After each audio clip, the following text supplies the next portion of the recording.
सुबह प्रभात प्यारे बच्चों, कैसे हैं आप सब लोग। आशा करती हूँ आप अपने घर में स्वस्थ एवं सुरक्षित होंगे। आज हम पढ़ने वाले हैं कक्षा 5वीं विषय हिंदी व्याकरणमाला का पाठ क्रमांक 16 अपठित गद्यांश। तो अपठित गद्यांश की परिभाषा है पाठ का वह अंश या भाग जिसका पहले अध्ययन न किया गया हो वह अपठित गद्यांश कहलाता है। तो हम अपठित गद्यांश के बारे में और कुछ विस्तृत जानकारी जानने के लिए चलते हैं बुक की ओर। अपठित गद्यांश दो शब्दों से मिलकर बना है, अपठित और गद्यांश। अपठित का अर्थ है जिसे पहले न पढ़ा हो तथा गद्यांश का अर्थ है पाठ का अंश या भाग, अर्थात पाठ का वह अंश या भाग जिसका पहले अध्ययन न किया गया हो वह अपठित गद्यांश कहलाता है। अपठित गद्यांश के आधार पर छात्रों से कुछ प्रश्न पूछे जाते हैं जिनके उत्तर उन्हें अपने बुद्धिबल द्वारा गद्यांश में से ढूंढकर देने होते हैं। अतः अपठित गद्यांश छात्रों में रचनात्मक क्षमता का विकास करने और उनकी सोचने समझने की शक्ति बढ़ाने का प्रभावशाली माध्यम है। अपठित गद्यांश में पूछे गए प्रश्नों के उत्तर देने के लिए हमें निम्न बातों का विशेष ध्यान रखना पड़ता है। तो अपठित गद्यांश की होता है बच्चों की सोचने समझने की शक्ति बढ़ाने के लिए अपठित गद्यांश दिए जाते हैं और वह अपठित गद्यांश को के कुछ प्रश्न पूछे जाते हैं। वह प्रश्न हल करने के लिए कुछ विशेष बातों का ध्यान रखना होता है, वह हम देख लेते हैं। अपठित गद्यांश के मूल भाव को समझने के लिए उसे 2 बार पढ़ना आवश्यक है। तो हमें अपठित गद्यांश को 2 बार पढ़ना चाहिए। तत्पश्चात प्रश्नों को ध्यानपूर्वक पढ़ते हुए उनके संभावित उत्तर रेखांकित कर लेना चाहिए और उनके उत्तर भी हमें रेखांकित कर लेना चाहिए। प्रश्नों के उत्तर गद्यांश में वर्णित तथ्यों पर ही आधारित होने चाहिए और जो वो प्रश्नों के उत्तर है वह उस गद्यांश पे आधारित ही होने चाहिए। फिर प्रश्नों के संक्षिप्त एवं सटीक उत्तर देने चाहिए तथा उनकी भाषा सरल व स्पष्ट होनी चाहिए। वह उत्तर कैसे होने चाहिए? एकदम संक्षिप्त और उनकी भाषा सरल होनी चाहिए। तथा यदि गद्यांश में शीर्षक पूछा गया हो तो विषय से संबंधित छोटा सार गर्भित एवं आकर्षक शीर्षक लिखना चाहिए। तो हमें उसका एक आकर्षक शीर्षक भी देना होता है। तो यहाँ एक गद्यांश दिया हुआ है और उसके कुछ प्रश्न दिए हुए हैं। एक राजा को पशु पक्षी पालने का बहुत शौक था। एक बार उसने एक बंदर पाला। राजा के मंत्रियों ने राजा से कहा कि वह बंदर पर विश्वास न करे क्योंकि बंदर में बुद्धि कम होती है, वह कभी भी आपको हानि पहुंचा सकता है। परंतु राजा ने किसी की एक न सुनी। वह बंदर को बहुत समझदार और स्वामी भक्त समझता था। एक दिन जब राजा को नींद आ गई तो बंदर राजा की हवा करने लगा। यह देखकर राजा के सभी नौकर चाकर हैरान हुए। तभी बंदर ने देखा कि एक मक्खी बार बार आकर राजा की नाक पर बैठ रही है। बंदर ने उस मक्खी को उड़ाने का कई बार प्रयत्न किया परंतु वह फिर राजा की नाक पर आ बैठती। क्रोध में आकर बंदर ने पास में रखी तलवार उठा ली और राजा की नाक पर बैठी मक्खी पर तलवार से वार कर दिया। मक्खी तो तुरंत उड़ गई परंतु राजा की नाक कट गई।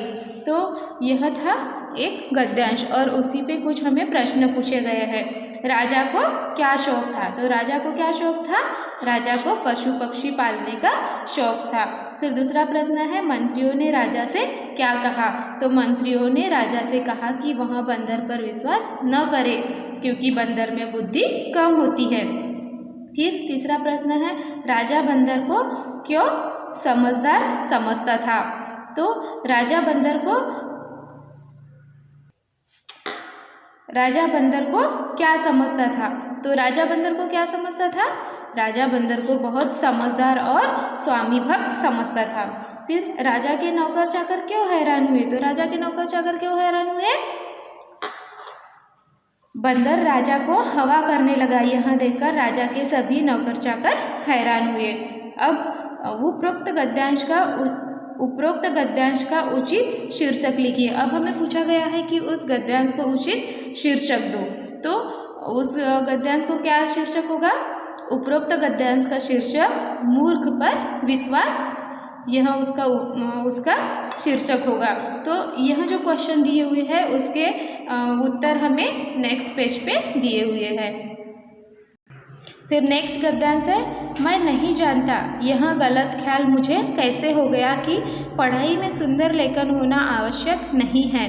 बाद में दक्षिण अफ्रीका में जब मैंने वकीलों के तथा वहाँ जन्मे और पढ़े लिखे नवयुवकों के मोती के दानों जैसे अक्षर देखे तो मैं बहुत शर्माया और पछताया। मैंने अनुभव किया कि खराब अक्षर अधूरी शिक्षा की निशानी मानी जानी चाहिए। इसके बाद मैंने अक्षर सुधारने का प्रयत्न किया, पर पक्के घड़े पर कहीं गला जुड़ता है। जवानी में मैंने जिसकी उपेक्षा की उसे मैं आज तक नहीं कर सका। अच्छे अक्षर सीखने के लिए चित्रकला आवश्यक है। मेरी राय है कि बालकों को चित्रकला पहले सीखनी चाहिए। जिस तरह पक्षियों, वस्तुओं आदि को देखकर बालक उन्हें याद रखता है और आसानी से उन्हें पहचानता भी है, उसी तरह अक्षर पहचानना सीखे और जब चित्रकला सीखकर चित्र आदि बनाने लगे तभी अक्षर लिखना सीखे तो उसके अक्षर छपे अक्षरों के समान सुंदर होंगे। तो यह था गद्यांश और उस पे प्रश्न पूछे गए हैं। उपरोक्त गद्यांश को पढ़कर पूछे गए प्रश्नों के उत्तर लिखिए। तो गांधी जी को कौन सा गलत ख्याल हो गया था? तो गांधी जी को कौन सा गलत ख्याल हो गया था? गांधी जी को यह गलत ख्याल हो गया था कि पढ़ाई में सुंदर लेखन होना आवश्यक नहीं है। तो इसका उत्तर हमें इस गद्यांश में दिया गया है, तो वह हमें उसको रेखांकित करना है। फिर दूसरा है, गांधी जी पर दक्षिण अफ्रीका के नवयुवकों की किस बात का असर पड़ा? तो गांधी जी पर दक्षिण अफ्रीका के नवयुवकों द्वारा लिखे गए सुंदर अक्षरों का यह असर पड़ा कि वे अपनी शिक्षा को अधूरी समझने लगे तथा अपने लेख को सुधारने का प्रयत्न करने लगे। तो इसका भी उत्तर हमें यहाँ दिया हुआ है। दक्षिण अफ्रीका में जब गांधी जी गए थे तब उन जन्मे और पढ़े लिखे नवयुवकों के मोती के दानों जैसे अक्षर देखे तो उन्हें अपने इस पे पछतावा हुआ। तो इसका भी उत्तर हमें इस गद्यांश में दिया हुआ है। फिर है, गांधी जी प्रयत्न करने पर भी अपने अक्षरों को क्यों न सुधार सके? तो जिस प्रकार पक्के घड़े पर गला नहीं जोड़ा जा सकता उसी प्रकार युवा अवस्था में लेख सुधारना बहुत मुश्किल होता है। अतः गांधी जी प्रयत्न करने पर भी अपने अक्षरों को न सुधार सके। तो इसका भी उत्तर हमें इस गद्यांश में दिया हुआ है। फिर है, गांधी जी के मतानुसार अच्छे अक्षर लिखने के लिए सर्वप्रथम क्या आवश्यक है? तो गांधी जी के मतानुसार क्या आवश्यक है? सर्वप्रथम चित्रकला आवश्यक है। तो ये हमें इस गद्यांश में दिया गया है कि हमें अच्छे अक्षर बनाने के लिए चित्रकला आवश्यक है। उपरोक्त गद्यांश का उचित शीर्षक लिखिए। तो इस गद्यांश को कौन सा शीर्षक होगा? तो उपरोक्त गद्यांश का शीर्षक लेखन की कला। इसका भी उत्तर हमें यहाँ दिया हुआ है। फिर नेक्स्ट गद्यांश है, भारत देश की प्राकृतिक बनावट एवं प्राकृतिक संपदा इतनी अद्भुत है कि गलत लगता है प्रकृति ने स्वयं इसकी रचना की है। उत्तर में जहाँ बर्फ से ढकी हिमालय पर्वत श्रेणियाँ इस देश का मुकुट बनी हुई है, वहीं दक्षिण में हिंद महासागर इसके चारों चरणों को धो रहा है। हिमालय से निकलने वाली गंगा, यमुना, ब्रह्मपुत्र आदि अनेक नदियाँ अपने पवित्र जल से इस देश की धरती को शस्य श्यामला बना रही है। साथ ही समय समय पर आने वाली विभिन्न ऋतुएं इसकी प्राकृतिक छटा को निखार रही है, जिन्हें देखकर प्रतीत होता है कि भारत माता नित्य अपने परिधान बदलकर नए आभूषणों से अपना रूप श्रृंगार कर रही है। यह हमारा सौभाग्य है कि प्रकृति की इस सूर्यरम्य क्रीड़ा स्थली में हमारा जन्म हुआ है। तो यह जो गद्यांश दिया हुआ है उसी पे हमें कुछ प्रश्न और उसके उत्तर भी दिए हुए हैं। तो भारत के उत्तर और दक्षिण में क्या स्थित है? तो भारत के उत्तर और दक्षिण में क्या स्थित है? भारत के उत्तर में हिमालय और दक्षिण में हिंद महासागर है। तो हमें इसका उत्तर यहाँ दिया हुआ है। और देश का मुकुट किसे कहा गया है? तो देश का मुकुट हिमालय को कहा गया है। फिर हिमालय से कौन सी नदियाँ निकलती है? तो हिमालय से गंगा, यमुना, ब्रह्मपुत्र आदि नदियाँ निकलती हैं। फिर है समय समय पर आने वाली विभिन्न ऋतुओं को देखकर कैसा प्रतीत होता है? तो समय समय पर आने वाली विभिन्न ऋतुओं को देखकर ऐसे प्रतीत होता है कि भारत माता नित्य अपने परिधान बदलकर नए आभूषणों से अपना रूप श्रृंगार कर रही हो। फिर है गद्यांश में से कोई दो व्यक्तिवाचक व दो भाववाचक संज्ञा शब्द छांटकर लिखिए।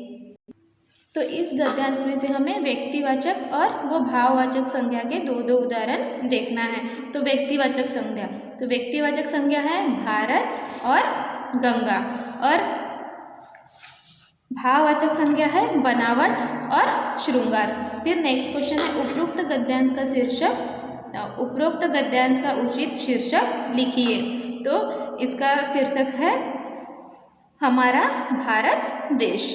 फिर है अगला गद्यांश, हमें सदैव परोपकार करते रहना चाहिए। यदि हम यह ध्यान रखें कि दूसरों की सहायता करना सौभाग्य की बात है तो यह बात हमें परोपकार करने की प्रेरणा देती है।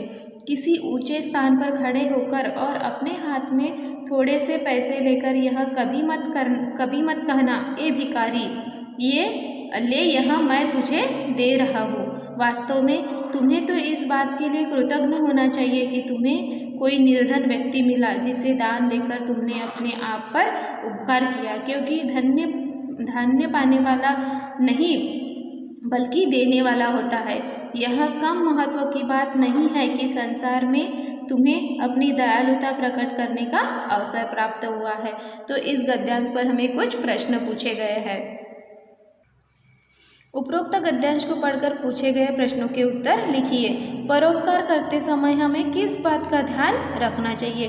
तो परोपकार करते समय हमें यह ध्यान रखना चाहिए कि दूसरों की सहायता करना सौभाग्य की बात होती है। फिर निर्धन व्यक्ति का मिलना किस प्रकार सौभाग्य की बात होती है? तो निर्धन व्यक्ति का मिलना सौभाग्य की बात है क्योंकि उसे दान देकर ही हमें अपनी दयालुता प्रकट करने का अवसर प्राप्त होता है। फिर है उपरोक्त गद्यांश का सारांश लगभग 20 से 30 शब्दों में लिखिए। तो परोपकार करना अत्यंत सौभाग्य की बात होती है क्योंकि परोपकार करके हम उस निर्धन व्यक्ति के लिए कृतज्ञ होते हैं जिसके कारण हमें परोपकार जैसा पवित्र कार्य करने का अवसर मिला। इसके अतिरिक्त हमें यह भी याद रखना चाहिए कि पाने वाले की उपेक्षा देने वाला धन्य होता है। फिर अगला क्वेश्चन है उपरोक्त गद्यांश का उचित शीर्षक लिखिए।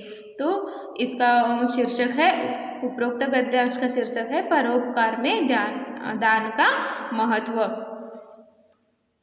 तो यह था हमारा पाठ अपठित गद्यांश। और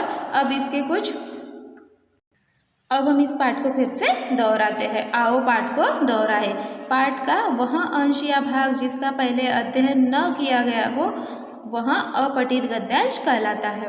अपठित गद्यांश छात्रों में रचनात्मक क्षमता का विकास करने और उनकी सोचने समझने की शक्ति बढ़ाने का एक प्रभावशाली माध्यम है। अपठित गद्यांश के मूल भाव को समझने के लिए उसे 2 बार अवश्य पढ़ना चाहिए। तो यह था पाठ अपठित गद्यांश।